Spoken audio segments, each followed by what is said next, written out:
السلام عليكم. اليوم غادي ندير معاكم عجينه الملفاي. دروك انا هنا عندي كيلو تاع فرينه.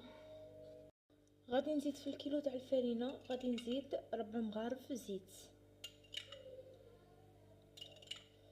الثالثه، الرابعه. غادي نزيد الملح ثاني، ونلمو بالماء بارد عادي، نلمو بالماء عادي.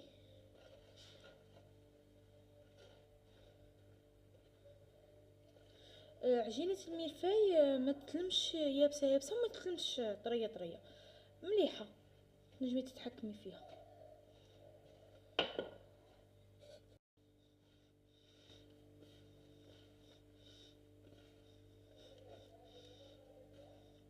هنا تقعدي تلمي فيها،